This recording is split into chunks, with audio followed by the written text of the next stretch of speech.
Oke, welcome back guys, welcome back to our channel. Kembali lagi ke edisi collab bareng lagi bersama Ethereum Maximalis ya, Mas Oh, Odi ya, panggilannya ya. oh dia benar. Oh, salah kenal ya Mas. Ya, ini bukti Salam ini ya, kenal. Maximalis tuh cuman ini aja ya, kultus aja ya, bukan kita harus ada diskusi juga tetap ya Mas. Benar ya? Betul, betul, betul. Meskipun aku nggak maksimal juga sebetulnya. Ya, Cuman oke, nggak apa-apa. iya nggak apa-apa. Ya. Iya. Sebelumnya, tak kenal maka tak sayang dulu, Mas. Maksudnya gimana, Mas, awal explore kripto itu gimana? Masuk ke dunia kripto itu gimana? Oh iya, aku sebetulnya dari dulu emang suka teknologi kan. Aku sebenarnya dari 2010-an tuh udah lurking di 4chan terus-terusan segala macam. Nah dulu di 4chan tuh kan sering sharing-sharing tentang kriptografi dan Tor khususnya. Terus ngobrolin tentang si ini nih, apa namanya, dulu namanya Silk Road lah, beli-beli barang-barang. Ya, Terus dulu pas pertama kali lihat Silk Road, terus kayak mikir ini apa namanya, bayarnya pakai apa, kan kayak gini pasti nggak ada apa yang mau. Terus kayak oh ya, dia jelasin pakai BTC, terus ya, pakai beberapa apa namanya cryptocurrencies lain yang lebih anonimus mungkin. Terus apa namanya, udah aku bisa exposure pertama di kripto tuh ya pas sampai zaman-zaman itu. Dulu juga pas apa namanya lagi rame si 10 Bitcoin pizza itu juga sempat kayak dari 4chan dulu. ya, Terus kayak wah seru nih. Cuman kayak dulu dulu masih belum ada aksesnya lah buat beli kayak kemana juga. Dulu kayak dulu uang online, dulu uang uang fiat aja bahkan masih dikit. Kayak susah. Terus nah, ya udah apa namanya, sebenarnya dari dulu. Terus aku sebetulnya tahun 2017-2018 itu juga sempat ada exposure lagi karena kan ICO boom ya, kalau misalnya ingat ICO boom, semua orang pada bikin ICO lain-lain. Yang sejujurnya buat aku sih banyak banyak yang predator lah, banyak yang nggak bagus gitu ya niatnya. Dan akhirnya kan ya banyak orang yang scam, banyak orang yang investmentnya hilang. ya, Terus aku sejujurnya dari situ agak-agak turn off sih sama crypto. Terus kayak apa sih pertanyaannya Pak Mendak gitu. Terus akhirnya sih sejujurnya pas mulai pandemi baru mulai lagi kayak apa namanya, ya mulai inilah apa namanya, ngerasa kayak butuh security, pengen naruh uang yang nggak fiat. Ya mulai ya, staking dari situ, mulai staking, aku stakingnya ETH sih. benar. Mulai staking ETH di situ karena kan aku lihat udah mulai rame ini juga apa namanya, beberapa ya aku lihat sih developers banyak yang building platform DeFi tahun Ya, 2020 tuh lagi rame. Terus ya udah aku mulai staking it di situ. Terus ya jadi mulai mendalami juga sedikit lah. Aha momennya ya ketika mungkin sama kayak banyak orang lah ketika sending sending aku dulu sending ether ke ya, orang lain kayak kayak bener-bener segampang itu, kayak aku nggak perlu tahu kayak routing lewat bank apa ke negara mana, something ya. like that. Kayak cuma butuh tahu wallet address-nya, angkanya sekian, dan kirim udah. Itu aha moment banget, kayak ini bisa ngalok banyak hal banget itu. Oh, jadi Mas nih ya walaupun ada background dari programming gitu ya, tapi exposure-nya tetap dari 2020 ya. Apa sempat exposure di 2017 tadi katanya, tapi 2020 lebih mendalami kayak gitu ya. Iya, iya, iya, iya. 2020 baru mendalaminya. Yes. 2021 actually baru dalam banget gara-gara NFT itu. Iya.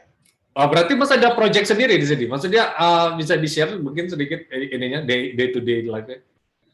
Oh, ada beberapa project. Kemarin ada project Indo yang baru rilis tuh, Soul Cops. Yes. Itu aku bantu-bantu di sana juga. Terus nanti bakal ada beberapa lagi incoming. Upcomingnya ada dari retailer, salah satu retail yang besar lah di Indo. Yes. Bikin koleksi juga. Terus buat project personal juga ada beberapa. Emang lagi rame lah. Lagi banyak yang di develop sama teman-teman juga banyak. Ah, Gitu. ya, Mas nih jadi ininya ya ya back end developer-nya ya. Itu bisa di-share dikit maksudnya ininya job desk-nya Mas biasanya. Right. Aku saat ini kalau di day job aku kerja sebagai full stack developer. Jadi product Ya. engineer, kayak yang penting bikin produknya aja, nggak peduli. Kan orang biasanya ngebaginya back end developer sama front end developer. Ini enggak, ini dibaginya product engineering sama infrastructure engineering. Aku Ya. produk berarti full stack harus bikin front end sama back end sekaligus. Cuman yang menghadap ke user. Dan di apa namanya? em, Sekarang juga di aku nyebutnya Web3 ya, web programming juga. Aku juga jadi full stack juga kayak Solidity karena di Ethereum dan juga buat interface-nya pakai React, jadi full stack lah. Bikin website-nya sekaligus bikin smart contract. Oh, ya gitu ya. Mm-mm. Wah, aduh. Oke, lanjut Mas. Halo, balik lagi. Tadi kan teknis Mas. Lanjut Mas. Selalu. Sampai mana tadi? Tadi Mas? tadi saya mana kita? Sampai ini sih apa project Mas ya? Project. Ya, ada beberapa project, ada upcoming project sama salah satu retail Indo gede, sama ada beberapa lagi sama teman-teman. Aku sekarang tuh lagi banyak teman ini sih, crypto artis sih. Jadi maksudku bukan artis yang bikin NFT gitu ya, bukan digital artis terus bikin NFT, tapi emang crypto artis, emang medium nya si kriptonya itu kayak bikin smart contract sendiri, terus Ya. ngelakuin macam-macam hal pakai si smart contract-nya kayak si Nahiko, Park, lain-lain gitu. Wes, mantap kalau gitu. Lagi seru lah. Jadi Mas lebih fokus ke NFT sih ya ketimbang ke DeFi-nya ya. Maksudnya kan kalau di Ethereum ecosystem itu kan dia punya ada scope masing-masing kan. Iya. Right. Aku justru sekarang lagi ada project DeFi yang lagi aku kerjain. Oh, Aku ada lagi di megang front end aja DeFi. Ada satu project DeFi yang lagi seru juga. Pricedoll namanya. Kalau misalnya mau gitu, belum belum rilis. Demonya udah ada, udah jalan di Kova Network-nya Ethereum. Iya. Lagi seru juga DeFi. Kayak bakal ada katanya orang DeFi 3. Sorry, DeFi Dari Web3 tadi ya. DeFi 3 ya. Iya. Cuman kayak ya apa namanya? Lagi aku sih bikin front end aja di situ. Terus lagi seru lah. Aku bener-bener ini aja nyibukin diri, bikin semuanya, cobain semuanya dan ya gitu. Wes, mantap kalau gitu. Oh, itu ya guys, berarti semua background dari Mas Odi ini, dia ya udah OG lah dia ibarat di dunia kripto ini. Jadi kalian, ntar aku bakal share di link di deskripsi mengenai Mas Odi ini ya. Terus lanjut lagi ke yang awamnya Mas. Ini kan ya ini dibagi aku 3 part Mas. Yang pertama background, yang kedua awam, yang ketiga ntar teknis. Nah yang kedua ini awam Mas. Maksudnya jelasin dulu Mas. Mungkin orang-orang yang noob nih yang nggak tahu mungkin Web3 itu apa. Kemarin kan sampai ada perdebatan banyak yang nggak ngerti kan. Sampai dia bandingkan Web3 itu ke Patreon kan itu nggak apple to apple kan. Mas bisa elaborate dikit Web3 itu apa?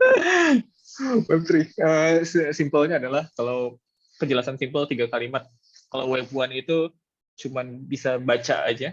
Kalau Web2 bisa baca dan tulis. Kalau Web3 baca, tulis, dan own, memiliki gitu. Ownership-nya ada di Web3. Kalau kayak ulangin lagi mungkin penjelasannya kalau di Web1 itu kita tahun 90-an sampai tahun 2000 awal, 2004, 2005 itu website itu cuman single page, terus orang cuma bisa baca aja. Kalau misalnya mau bikin website sendiri atau upload foto, ya kita harus manage server sendiri, harus manage domain lain-lain, berat. Kalau di web tuh udah banyak platform kayak gitu, cuman centralized. Jadi platformnya yang bayar hosting, platform bayar storage, bayar database, kita tinggal masukin aja fotonya apa, captionnya apa, tweetnya isinya apa. Jadi kita bisa nulis juga. Jadi orang sebagai kreator udah gampang tinggal nulis juga bisa. Cuman itu tadi masalah ownership nggak itu kayak data yang kita masukin tertutup kayak terkungkung, misalnya kita daftar di Facebook, datanya hanya di Facebook, nggak ada di Twitter juga, nggak ada di Google juga, harus masukin lagi, dan data tersebut kan juga sama mereka bakal dipakai buat dijual dan lain-lain. Nah di Web3 ini ada paradigma baru, yaitu kita own sendiri. Jadi beban buat nulisnya tadi, beban buat naruh data di database, buat naruh buat ngelakuin komputasi itu dikasih ke user. Jadi user bayar gas, kayak user ngelakuin sesuatu dan ya datanya ntar tulis di public database di blockchain tersebut. Ya. Jadi ya gitulah. Jadi dan sekarang user punya datanya dan ada secara publik dan itu cryptographically secure. Dan yang paling menarik, yang paling aha moment buat aku adalah ketika misalnya aku beli NFT dari OpenSea gitu misalnya, Ya. masuk ke wallet aku NFT-nya, aku sign out dari OpenSea, aku sign in ke platform lain misalnya Rarible, NFT yang aku tadi beli juga langsung muncul juga di sana gitu loh. Jadi semua service compete dengan data yang sama, kayak nggak lagi kayak kalau misalnya kita Google, misalnya kita daftar lagi di Google harus masukin data nama lagi, daftar ke Twitter harus masukin nama lagi. Enggak, sekarang semua datanya ada di public blockchain, masing-masing service bisa baca dan bisa ngambil data dari situ dan bisa manipulasi data masih kayak gitu. Itu menurutku kayak bagus banget, paradigma yang bagus banget, kayak apa ya, composability is unlocking so many different things, kayak bener-bener amazing lah, kayak in the future better future lah gitu. Iya sih. Database ini kan ya kita tahu kan kalau blockchain ini distributed gitu ya, Mas. Kalau Iya. Web 2 itu kan masih apa kita masih masuk akal lah. Maksudnya si Facebook, Google tuh collect data kita kan, terus dia punya storage sendiri. Nah, ini storage-nya di mana, Mas? Maksudnya yang punya staking yang tertinggi atau kayak gimana? Soalnya kan Ethereum sendiri kan decentralized kayak gitu ya. Ya storage-nya itu ya di public blockchain aja, di kayak database-nya, datanya ada di setiap komputer run sebagai ya node-nya itu gitu loh. Oh, node ya. Jadi benar-benar tersebar luas, nggak di satu titik tertentu database-nya. Ya, tes. Aman? Ya, aman. Aman. Kirain putus. Iya, aku internet, Mas, sorry. Ya. Terus Web3 tadi, ya Web3 tadi Mas sudah jelasin. Sekarang masih ya, di sekitaran inilah. Maksudnya dari sisi teknis lah. Maksudnya definisi Mas kayak gitu kan. NFT sendiri apa, Mas? Maksudnya banyak orang masih belum tahu kan. Orang Indonesia ini kan ya kemarin sempat disebutkan sama Mas Ridwan Kamil juga bahwa mulai ini kan perdalam NFT kan. Nah, menurut Mas di sini NFT di sini apa tuh? NFT sebetulnya nggak not that big of a deal, nggak gini. NFT menurutku kayak both the best thing invented sama not that big of the deal. Maksudku adalah misalnya kalau orang lihat NFT itu apa sih, yang kebayang pasti cuma kayak Bored Ape gitu, gambar monyet dijual $1 juta gitu, soalnya kayak apa sih ya, NFT adalah. Artinya gambar doang dijual mahal buat apa, bisa di right click save juga kan gitu. Benar. By the way, aku baru beli artwork namanya right click save S, nanti bisa dicek di Wallet, itu keren banget. Jadi aku pengen share juga dikit. Terus yang pasti NFT itu bukan si gambarnya itu, bukan si gambarnya dan harganya. Kalau misalnya mau dibilang NFT itu adalah gambar yang bisa dijual mahal, ya enggak juga. Kayak banyak juga NFT yang murah, yang apa namanya, yang affordable lah, kayak dijual harga satu Tezos kayak $7 gitu, dan kayak ya itu nggak masuk berita aja, jadi orang nggak tahu kalau ada NFT yang kayak gitu loh. Dan NFT sendiri itu sebenarnya cuman token aja, bukan NFT sendiri, bukan gambarnya. Gambar itu adalah representasi dari NFT-nya gitu loh. Jadi NFT itu adalah token yang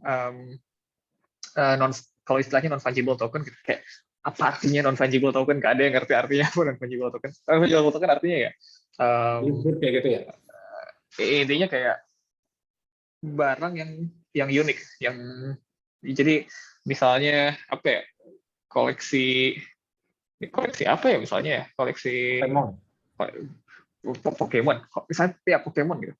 Pokemon kita ada misalnya 100 Pokemon gitu, 100 Pokemon semuanya beda-beda. Kita meskipun misalnya orang bilang kayak saya punya 3 Pokemon, saya punya 5 Pokemon, ya nggak bisa ditukar segitu aja, kayak 3 Pokemon tukar 3 Pokemon, nggak bisa, karena masing-masing Pokemonnya unik, punya properti masing-masing, punya sifat masing-masing, punya itu masing-masing. Simple. NFT cuma kayak gitu doang. Sebenarnya kalau misalnya mau dilihat, NFT itu bentuknya cuma JSON doang. Kayak ada title-nya apa, description-nya apa, sama optionally bisa kasih image representation atau YouTube representation atau music representation atau apapun itu. Jadi NFT sendiri bukan gambar. NFT bisa bentuknya apapun. Representasinya NFT yang NFT-nya sendiri adalah tokennya sendiri. Tokennya yang akan terikat ke wallet masing-masing yang mau beli gitu. Ya, benar. Ya, jadi NFT sendiri banyak orang yang masih bingung memvalue-nya kan, masih ya gara-gara itu tadi banyak belum ngerti aja. Jadi ya mungkin aku juga ngelihat dari bio Mas kan Mas apa tadi kemarin aku baca bio, bentar aku cek lagi di Twitter. Ya, yang jelas Mas short term nggak terlalu bullish intinya, tapi long term bullish kayak gitu. Nah iya, soalnya masih ada faktor spekulatifnya kan berarti.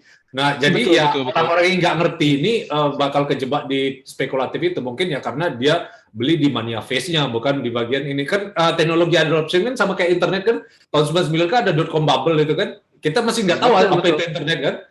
Jadi ya Betul. short term memang ada bubble tapi pas udah anjlok bakal orang pada adopsi. Jadi kayak gitu emang Betul. internet. Iya kan? Mas Iman bener banget.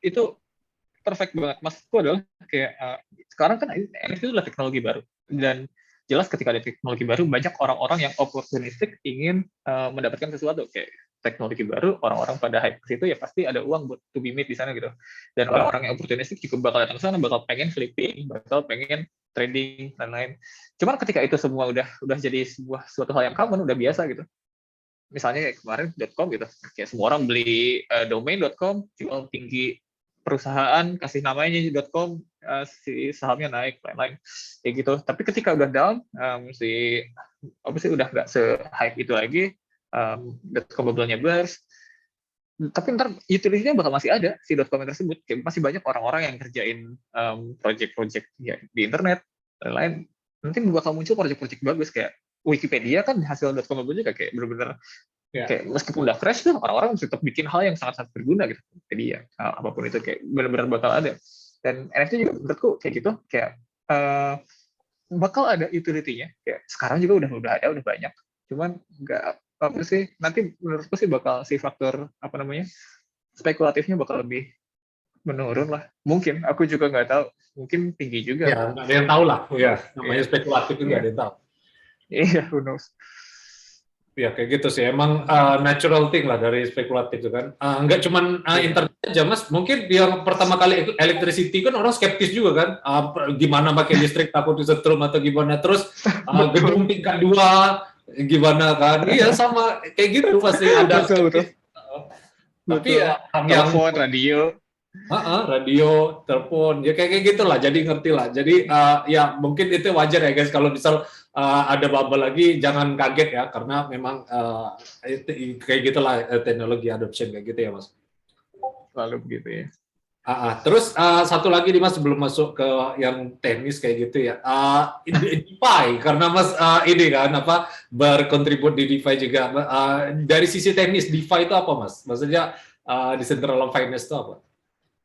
Decentralized finance intinya adalah ya finance yang decentralized intinya finance tuh lagi di disrupt banget jadi traditional finance biasanya orang kita nyebutnya kan TradFi traditional finance itu benar-benar bloated dan lambat dan penuh regulasi kemarin aku ulangin lagi mungkin ada si siapa Mark Cuban bilang dia udah punya kayak tabungan berapa misalnya 10.000 di bank gitu $10.000 anggap terus dia pengen minjem $5.000 di bank, dia tetap harus ngisi paperwork, lain-lain. Bank tetap harus ngelihat, harus survei lagi sedikit atau apapun itu.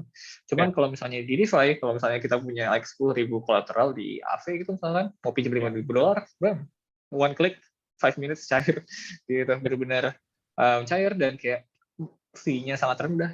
Kayak buat misalnya bank naruh uang di bank tuh dapat bunga berapa sih kayak sekian persen doang terus kalau kita minjem bunganya berapa bayarnya gede gitu loh kita bunganya 10 kali lipat bunga deposit dapatnya kecil bunga bayarnya gede banget dan itu kan sebetulnya kan compounding ya kayak bunga tuh dikali lipatin terus-terusan kayak kurvanya tuh eksponensial nggak bukan linear gitu loh dan di DeFi itu semua di break kayak benar-benar apa namanya profit yang tadinya gede banget ini diambil sama bank sekarang bisa diambil di take sama user benar-benar sama user doang sama user itu depositor dapat bunga lebih tinggi untuk ketika dia naruh uang dan borrower bayar bunga lebih rendah ketika dia mau apa namanya minjem gitu loh dan itu semua bisa karena bayangin aja bank sekarang expenses-nya berapa banyak buat bayar bankir, buat bayar CEO-nya, buat members, lain-lain,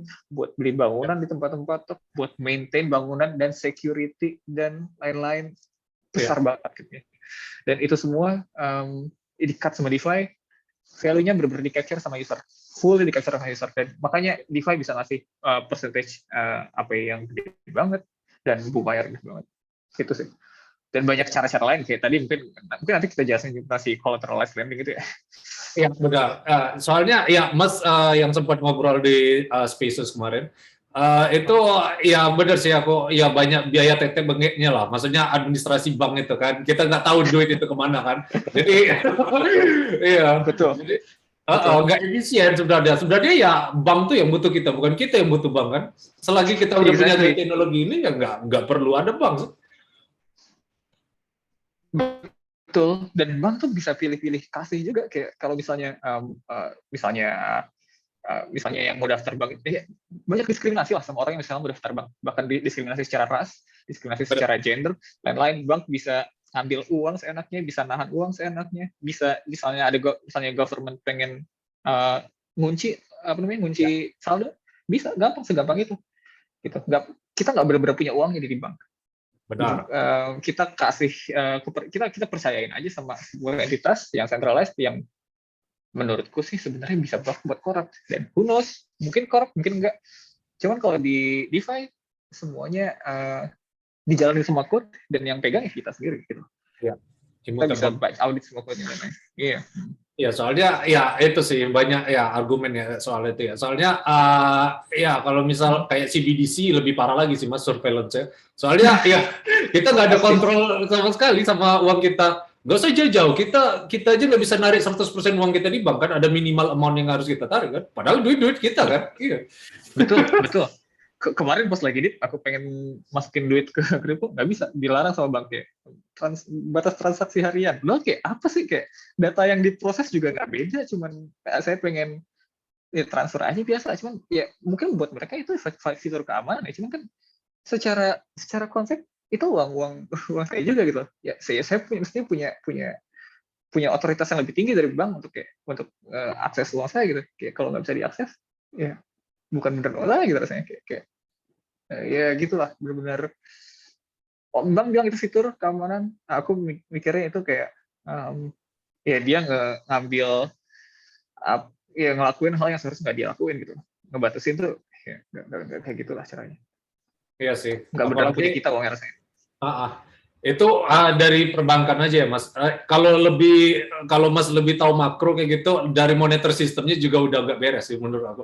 Soalnya ya makanya Bitcoin in the first place kan, maksudnya ya money printing never stop kan, kayak gitu dong.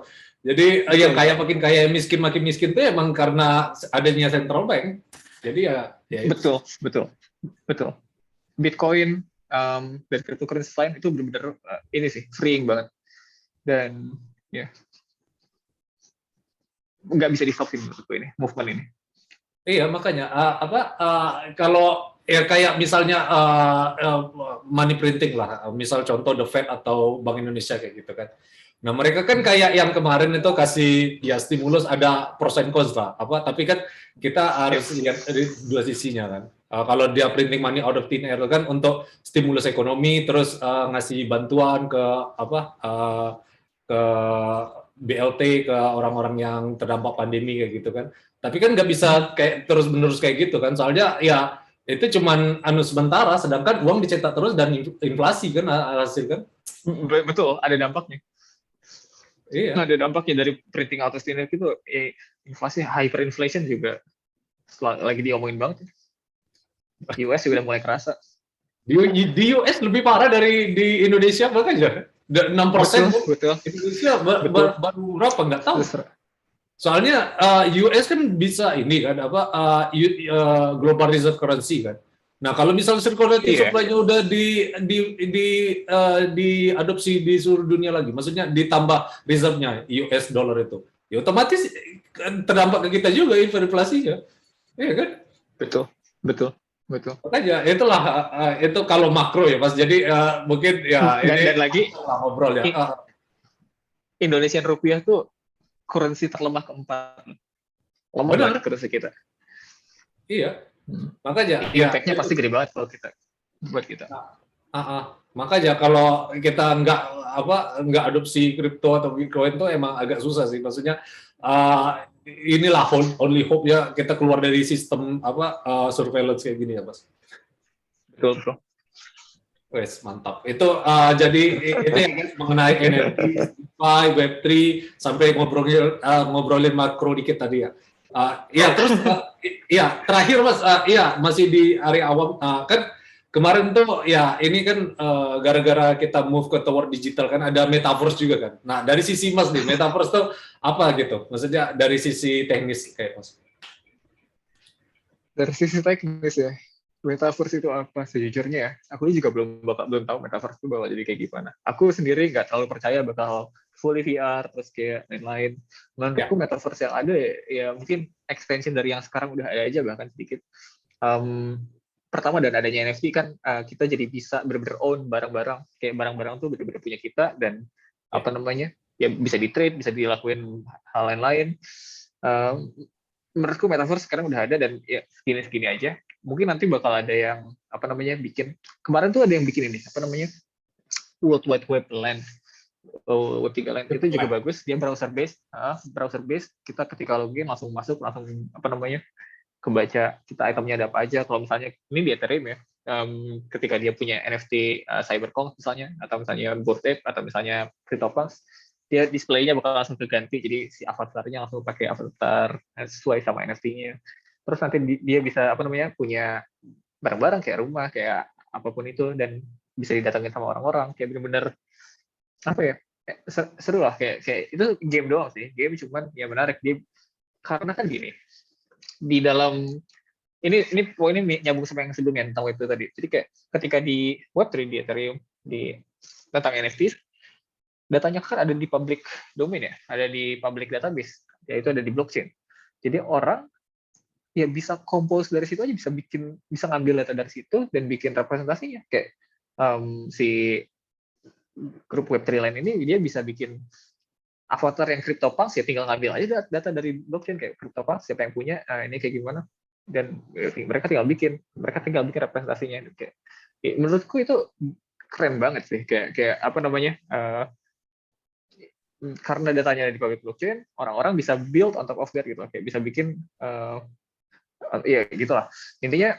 Andai aku kemarin main game di Phantom blockchain, namanya Rarity Manifested, buatannya Andre Cronje itu yang bikin apa sih, lupa deh, salah satu DeFi protocol juga.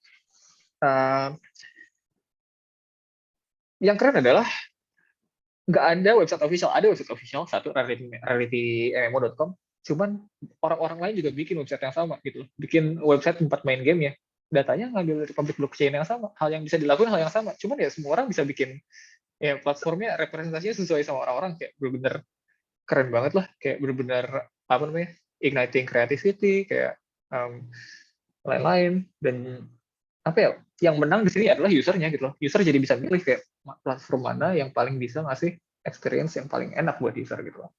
Jadi di Web3 itu companies benar-benar berusaha ngasih pelayanan terbaik buat user, dan user bebas banget bisa milih, kayak nggak kayak gitu di Web2 user ya cuma bisa milih satu, ketika udah masuk vendor udah ada namanya vendor login gitu, gitulah ya.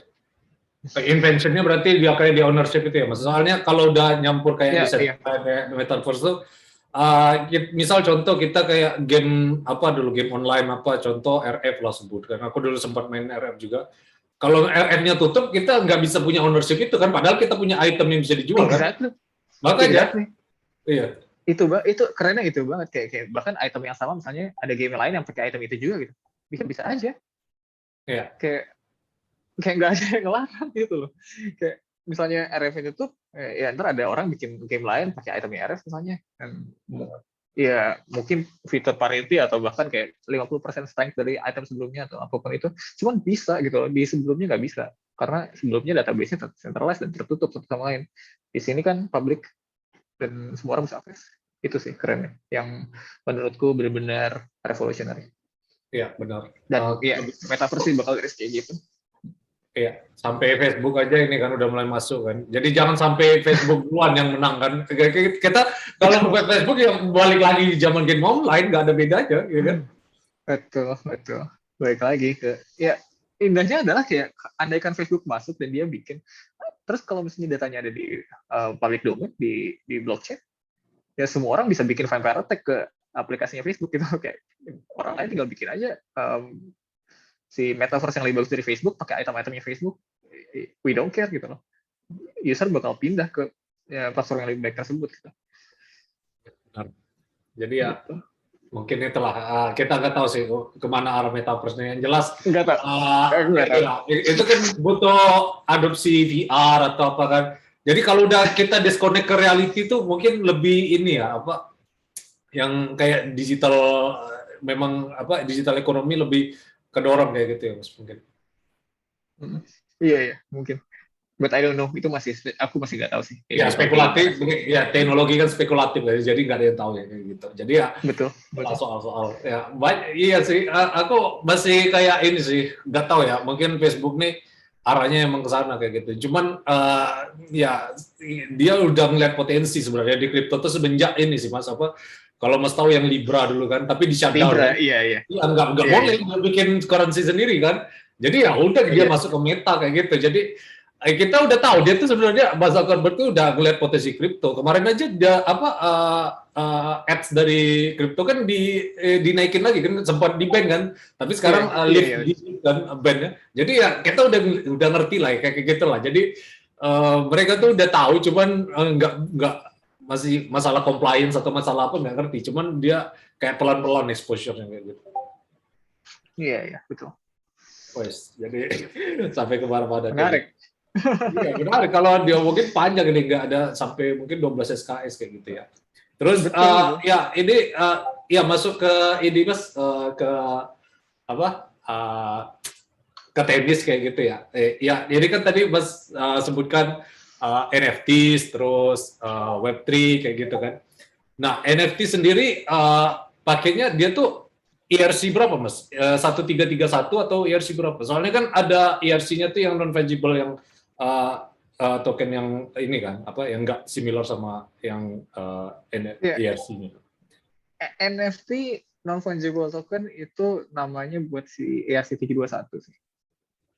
Ada 1155 juga kalau nggak salah. Betul, 1155 itu disebutnya semi fungible token. Jadi gabungan antara ya fungible dan non fungible. Jadi bisa pilih.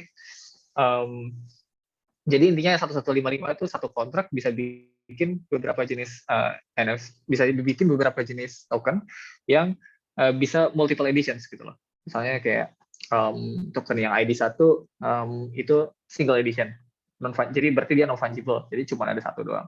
Tapi token nomor 2 dia ada 20 editions atau 100 editions atau unlimited, jadi bisa multiples gitu loh. Benefitnya adalah misalnya mau dipakai buat game gitu, kontrak yang 1155 ini. Biasanya dipakai buat currency kayak gold atau silver atau bronze gitu. Jadi kayak gold misalnya ID1, silver ID2, bronze ID3 itu dia fungible, jadi sesama gold bisa tukar sama gold, sesama silver bisa tukar sama silver gitu. Tapi ERC 115 juga bisa dipakai buat non fungible, jadi kayak misalnya orang mau bikin koleksi 20 profile pictures gitu. Ya dia bikin aja 1155 tapi token ID1 sampai 20-nya ya masing-masing cuma single edition gitu, cuma satu jumlahnya dan nggak dimint lagi. Ya itulah itu teknis aja sih apa namanya. Aku juga lagi ada project lagi bikin pakai 1155 sih, lagi seru juga. Oh ya. Jadi apa perbedaannya lebih ke semi ininya ya, apa interchangeable ketimbang yang lainnya ya. Betul lebih interchangeable aja. Jadi kalau 1155 kalau misalnya dilihat di OpenSea gambarnya kayak stacking gitu loh, kayak misalnya punya 20 token ID1 gitu misalnya. Ntar ada NFT-nya, terus di situ ada X20 kali 20 jumlahnya gitu. Oke. Wis mantap kayak gitu ya. Terus ini Mas ya ini masih ke scaling dari Ethereum ya. Kita tahu Ethereum tuh menghadapi namanya inilah apa blockchain trilemma lah. Blockchain trilemma itu kan harus ada salah satu yang ini kan di-sacrifice kan. Maksudnya kalau misal kita nggak decentralized, kita nggak secure atau kayak gitulah. Jadi Mas ngerti lah kan blockchain trilemma itu. Nah, makanya Ethereum 2 ini datang kayak gitu kan. Dia kayak proof of stake kayak gitu kan. Nah, mungkin dari sisi Mas Betul. gini, proof of stake di sini dari sisi invention-nya apa yang pengen di-achieve dari Ethereum nih?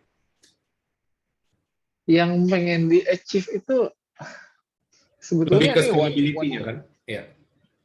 betul betul scalability satu.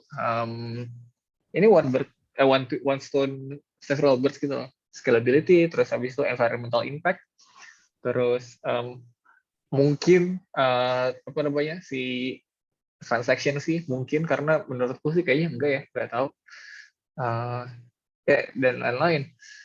Yang pasti setahu aku si Ethereum 2 ini aku nggak tahu I might be wrong cuman dari call yang terakhir aku dengar bakal nggak akan nyimpen history yang Ethereum 1 gitu. Jadi aku sih masih belum tahu untuk ini gimana, untuk kedepannya gimana sama si Ethereum 2 ini masih belum belum tahu pasti lah. Yang aku lagi ngikutin justru scaling via rollups. Jadi bukan aku lagi excitednya tuh bukan nunggu Ethereum 2, emang Ethereum 2 bakal ada dan kayak staking udah siap juga, udah ada beberapa service juga buat staking kayak si Lido Finance dan lain. Ya, betul. Cuman aku lagi lebih fokus sama rollup based ini sih, scaling sih. Kalau misalnya nanya tentang scaling. Ya, roll ups kan dibagi dua kan, maksudnya ada yang optimistic roll up, ada ZK roll ups, zero knowledge roll up. Betul. Itu dari sisi teknis mas, mungkin Ya, ya. mungkin bisa di elaborate untuk orang awam mas, gimana itu maksudnya mas? Ya. Oke, gini ya. Pertama aku juga bukan expert di sini. Aku bakal kasih tahu apa yang aku pahamin aja. Yang pertama mungkin tentang si apa ya optimism based rollup dulu. Optimism itu optimistic, jadi dia bakal berasumsi semua transaksi itu valid gitu dari awal. Jadi kayak gini deh, kita bahas dulu tentang rollup ini gitu deh. Kayak rollup tuh ngapain sih? Rollup tuh ngapain? Ya, maksudnya kan rollup itu buat scaling, tapi scaling itu apa sih? Ya scaling itu intinya kayak misalnya kalau misalnya aku tinggal di rumahku di Bogor ya sama keluarga aku. Misalnya keluarga aku ada 10 orang misalkan. Mas pengen kirim surat ke semua orang di rumah aku gitu ya. Kan pilihannya antara Mas nulis 10 surat pakai 10 amplop gitu terus dikirimin, atau bisa juga Mas nulis 10 surat masukin satu amplop yang lebih gede terus dikirim ke aku. Nah itu rollup tuh kayak gitu, jadi kayak transaksinya yang tadinya satu-satu dibuat jadi dilakuin di sidechains tadi, terus proof of transaction-nya itu bakal di roll up digabungin jadi satu transaksi, ntar baru dikirim ke si main chain-nya tadi gitu. Jadi kayak gini bisa ngehemat, bisa nge-skill kayak yang tadinya terbatas jadi satu transaksi di main chain bisa sampai ratusan transaksi di sidechain gitu. Jadi kayak roll up kayak gitu kan bentuknya. Nah, roll up itu ada tadi betul dua jenis. Saat ini si optimistic based roll up sama si zero knowledge roll up, ZK Snark. Itu optimistic tuh berasumsi bahwa semua transaksi di layer 2 ini valid, dan asumsinya adalah kalau ada yang nggak valid, orang pasti ada yang lihat gitu.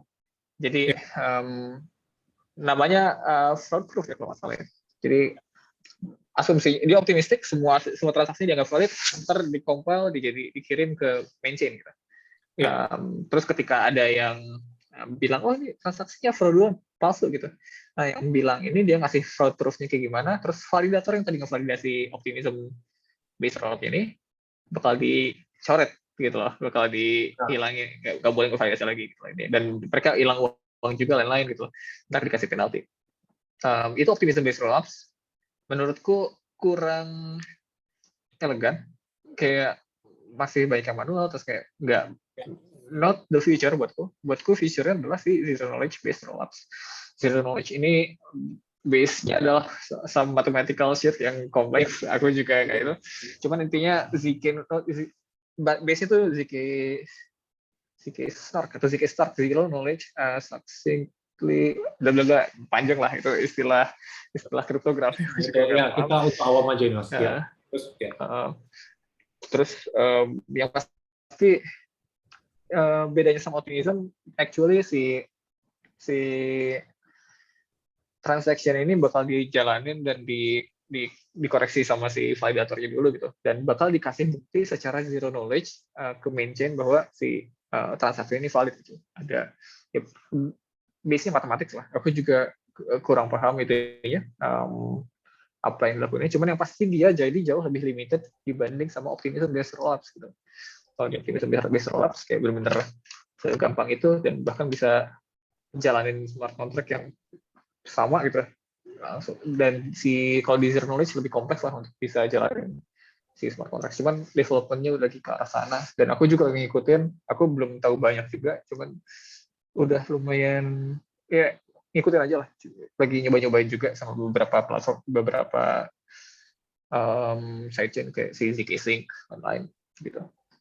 Ya. Tapi belum sempat coding, belum sempat itu. Mungkin teman-teman yang lebih advance bisa lah.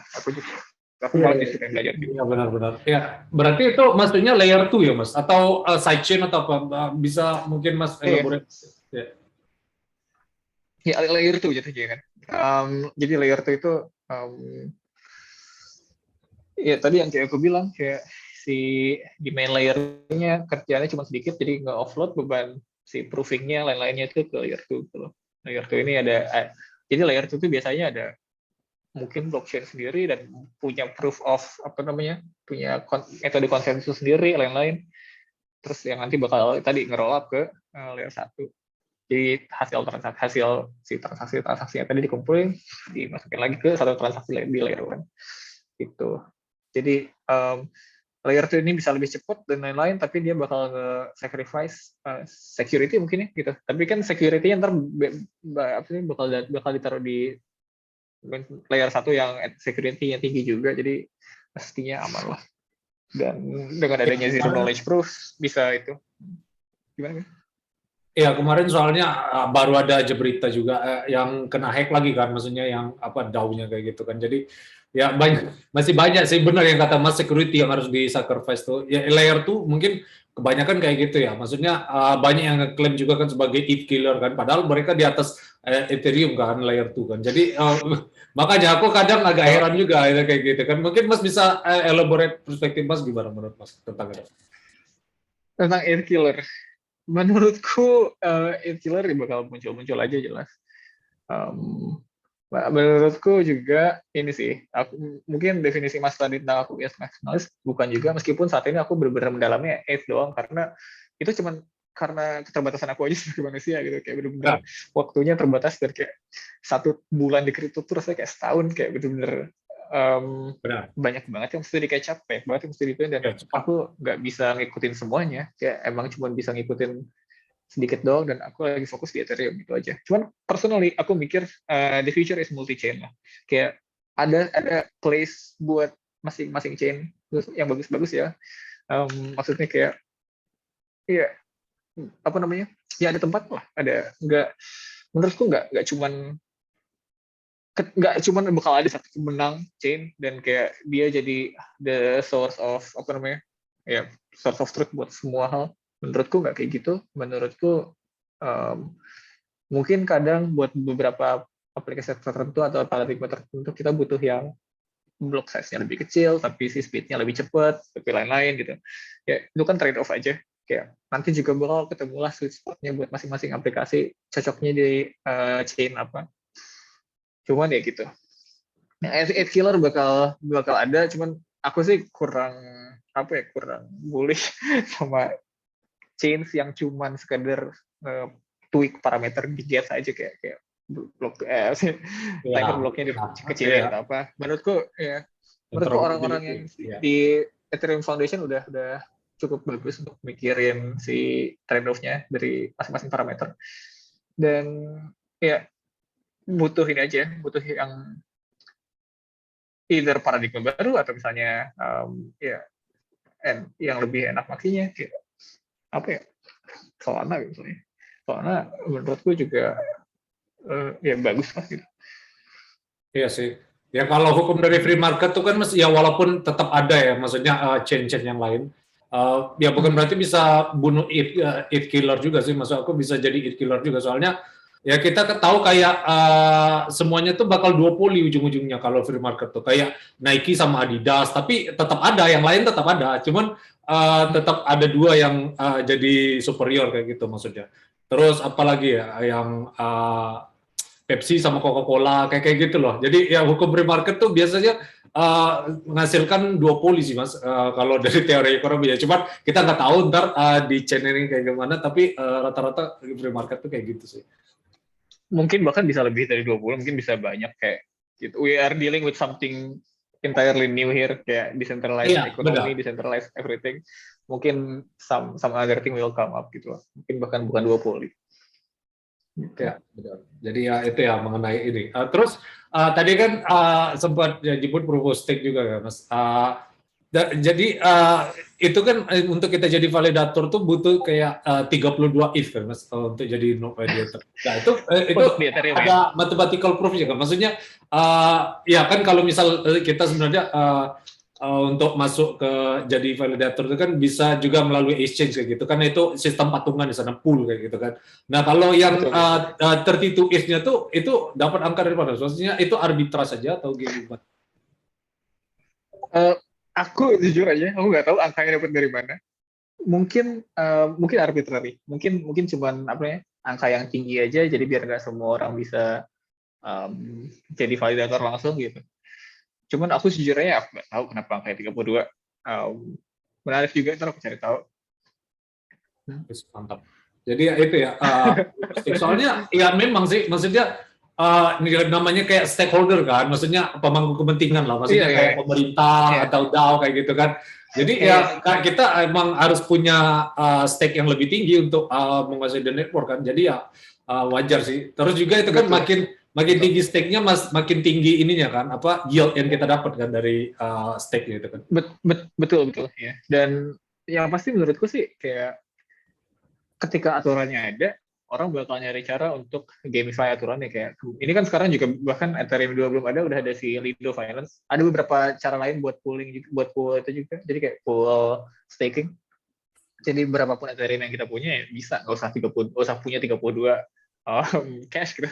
Kita bisa submit aja kayak 2-3 ETH gitu. Taruh buat staking di platformnya, ntar bisa dapat rewardnya juga gitu. Terus yang menarik menurutku malah platform lain kayak Solana, stakingnya juga malah bagus. Dia nggak ada minimumnya kok nggak salah. Cuman dia ada bayar apa ya? Kayak biaya harian.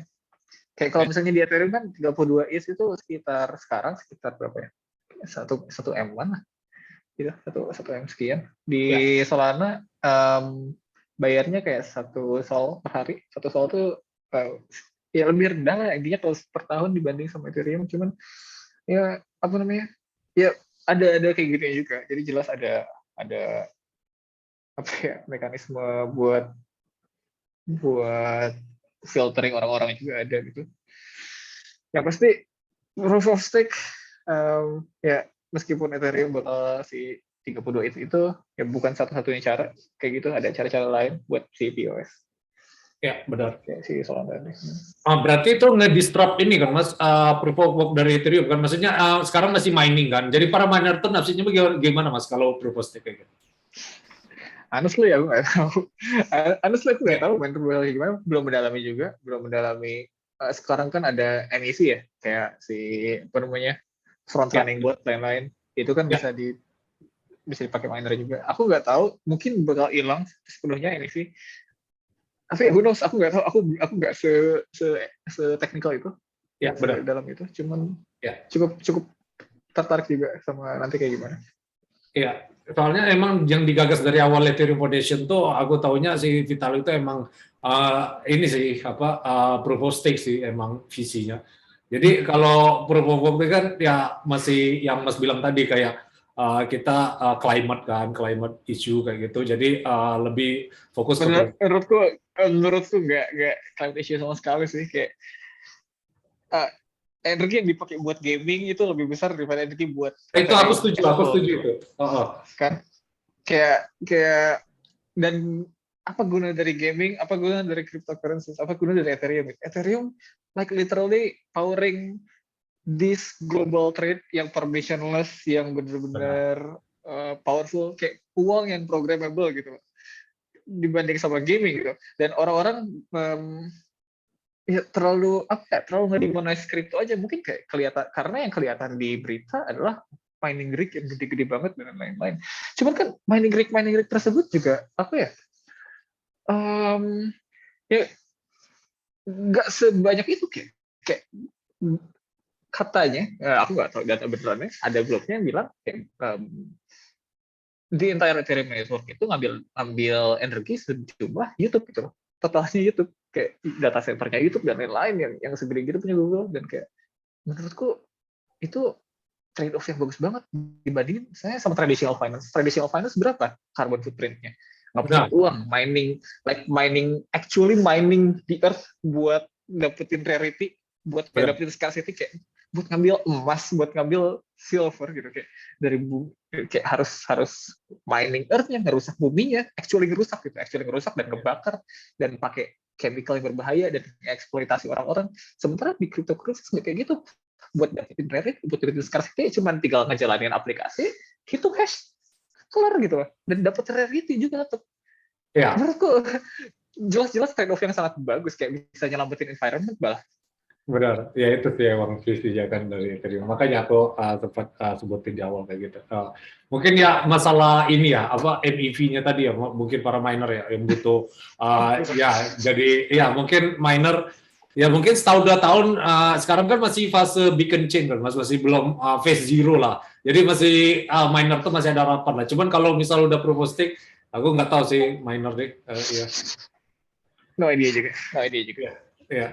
Terus sekarang kemarin tuh kan sempat yang testnet kan kita nggak ini kan memang Ethereum 2.0 kan memang masih di phase zero kan mas.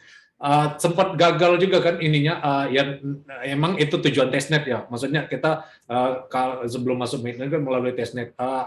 Mas pernah Iya. dengar namanya Spadina testnet kayak gitu kan? Itu pernah. Ya jadi ya maksud mas fase beacon chain ini kayak gimana mas? Maksudnya untuk masuk ke Ethereum 2.0 ini fasenya emang harus kayak gitu atau kayak gimana?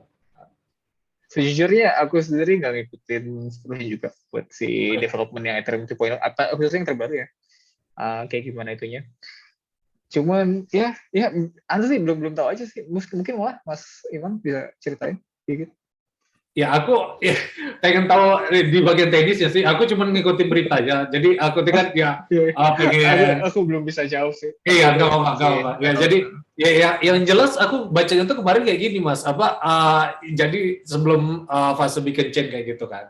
Ethereum sekarang udah di phase zero kan. Dia tuh ada sampai phase 2 phase kalau nggak salah. Phase zero, phase one, phase two kan. Nah, phase zero itu masih bikin chain. Nah, sebelum bikin chain itu dia sempat ada testnet kayak gitu kan. Dan testnetnya itu fail. Nah, yang aku pengen tanya tuh ya kan wajar kan testnet itu fail ya biar mainnetnya bisa stabil kan.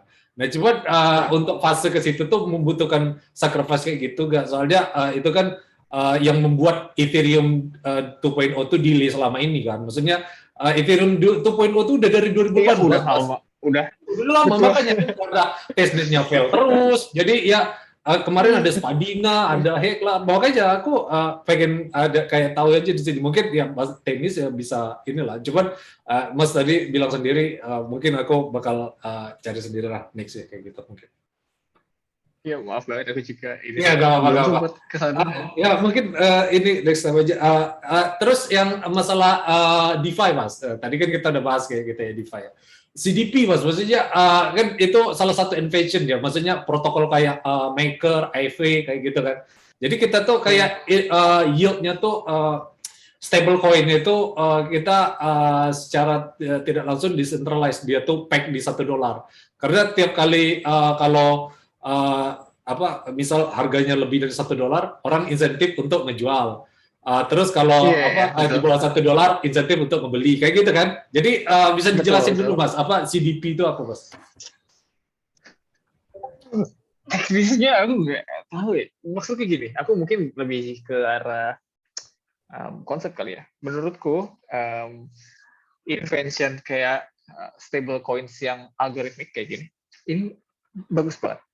Kayak gimana ya? Gini, selama ini kan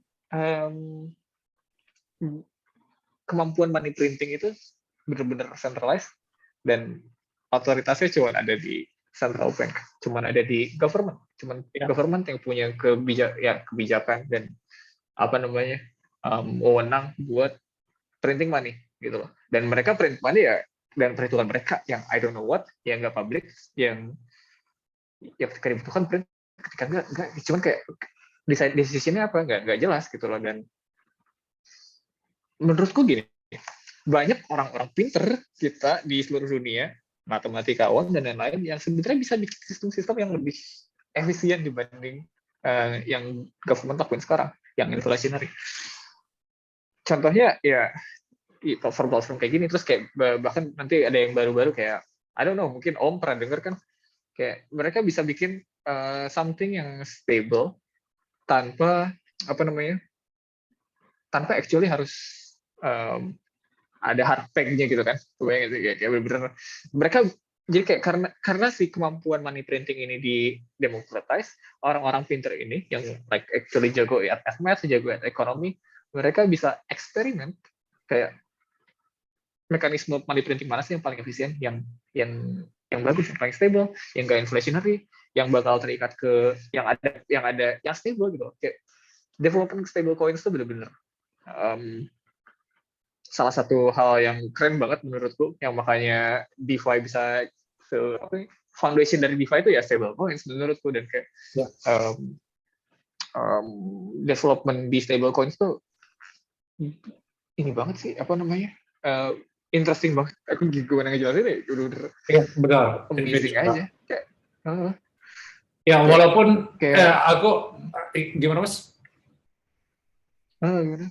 Oh ya, jadi ya walaupun ya aku di sini ya Bitcoin masih males juga kan, tapi aku juga nggak munafik kalau misal ya masih butuh stablecoin market lah kayak USDT atau apa. Sedangkan USDT itu dibangun di atas Ethereum juga kan, apa layer ya. Jadi kayak ya walaupun USDT itu quote unquote centralized lah, maksudnya kita kan cuman percaya sama issuance dari Tether dan Bitfinex gitu. Ya tapi, betul, kayak gitulah market. Mungkin orang memang nggak peduli ya sama centralized atau enggak ya. Selagi mereka pakai, mungkin butuh paradigm shift sih, nunggu Tether ini implode atau kayak gimana kan, baru mereka iya. Andaikan Tether implode kayak 2 atau 3 tahun lalu, mungkin kayak impact-nya bakal gede banget kripto, kayak bener-bener karena semua hal di trade-nya ke Tether gitu kan. Benar. Cuman kan sekarang kayak dengan adanya stable coins yang lain yang jauh lebih stable juga dari Tether, menurutku andaikan ada black swan event, misalnya Tether tiba-tiba goes down ya value, nggak akan separah dulu sih. Kita udah punya like bener-bener ya stable coins yang stable beneran, terus kayak full algorithmic gitu loh, atau reserve-nya ada di tempat lain gitu kayak dan lebih terbuka. Menurutku developing stablecoin ini penting banget juga buat crypto untuk menghindarin kayak hal-hal kayak gitu. Iya benar. Ya. Di 2020 parah sih Mas, maksudnya sampai liquidation kan. Maksudnya ya kan di balik backup dari stablecoin itu kan underlying tokennya itu kan kayak ETH atau apa kan. Kalau Ethereum-nya go down, otomatis orang likuidasi semua kan. Jadi ya itu sih makanya di market kayak gini yang masih ya notabene masih bayi kayak gini, jadi wajar sih butuh di develop kayak gini stablecoin. Iya, terus. Wah, mantap kalau gitu. Terus iya panjang kita ngobrol nih. Terus Mas tadi kan sebut nyebut AV juga kan, AV protokol kan. Maksudnya lending market Mas. Maksudnya di sini invention-nya di bagian mananya Mas, lending protokol deh. Oke, selain tadi yang pertama tentang banknya tadi dikonstruk terus dijadiin satu smart contract doang, jadi semua value-nya buat user. Iya. Yang APY-nya tuh datang dari banget tuh. Yield-nya tuh datang dari mana? Iya. APY. Yield-nya tuh justru ya bayangin aja value yang tadi nggak dikasih sama bank. Ya benar. Itu ngerti. Iya, cuma ada aku pernah baca quote kayak gini Mas. Quote dia, if the yield is too high, have you considered you might be the yield? I see. Ya, maksudnya ya kalau misal kamu aku setuju. Justru kayak itu mungkin applicable banget buat beberapa project kayak Om atau Om Force gitu kan. Ya, yang benar. menurutku bisa Yang ratusan APY itu didefinisikan nggak jelas itu. Iya, benar. jutaan APY yang bisa didefinisikan mungkin sebagai Ponzi gitu loh.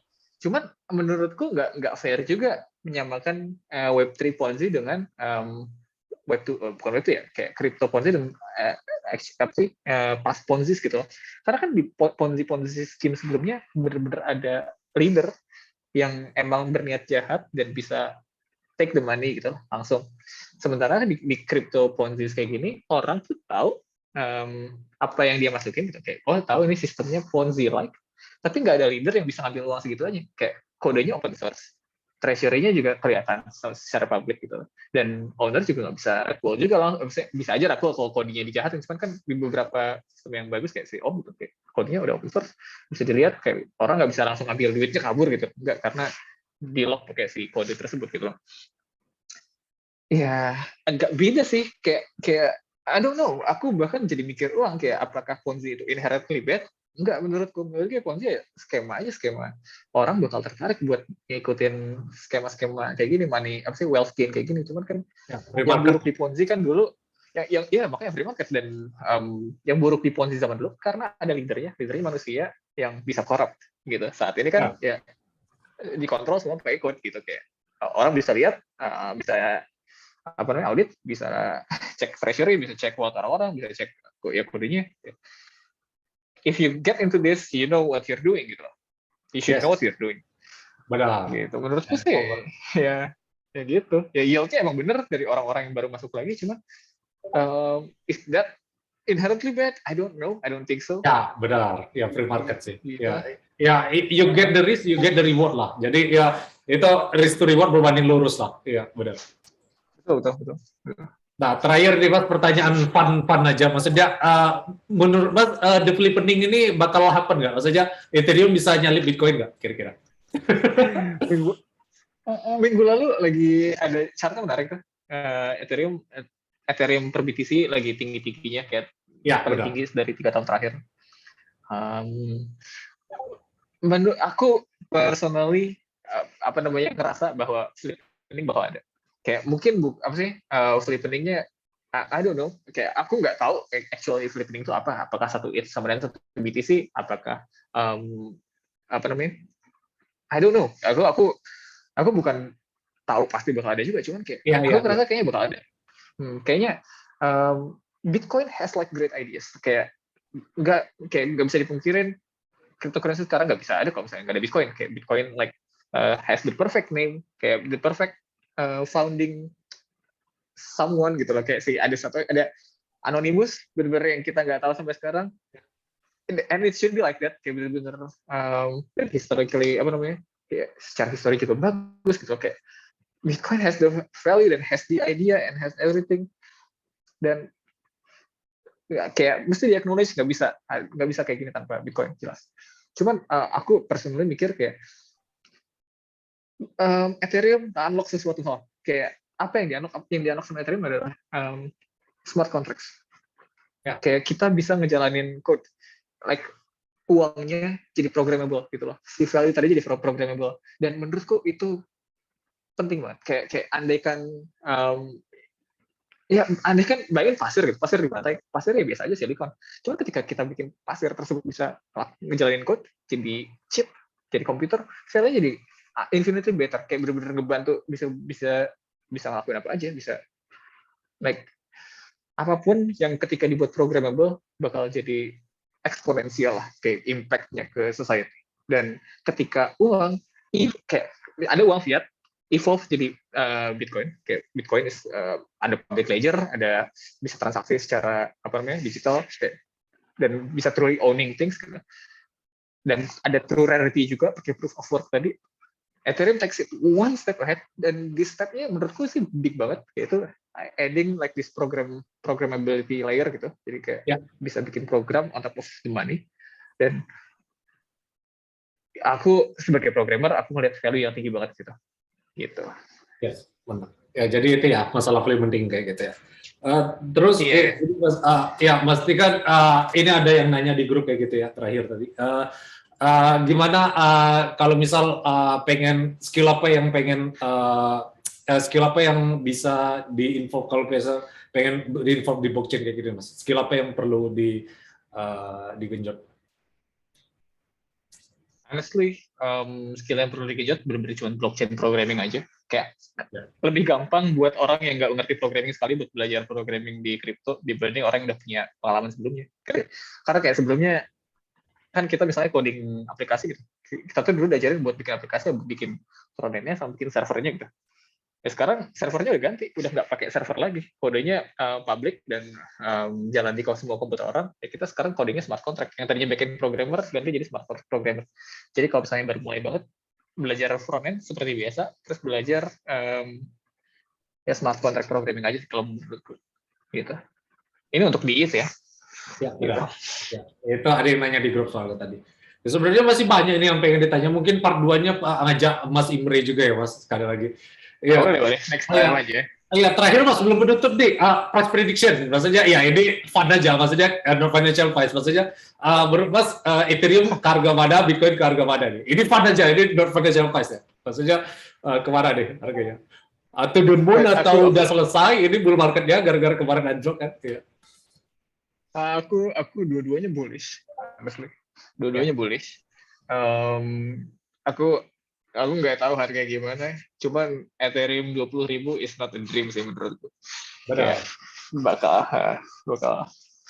Iya, itu pun juga nggak sampai 10x kan, 20.000 kan, jadi ya wajar sih. Enggak, 5x paling. Iya, Bitcoin ke 100.000 aja nggak nyampe 2x sebenarnya. Tapi orang banyak udah terkejut.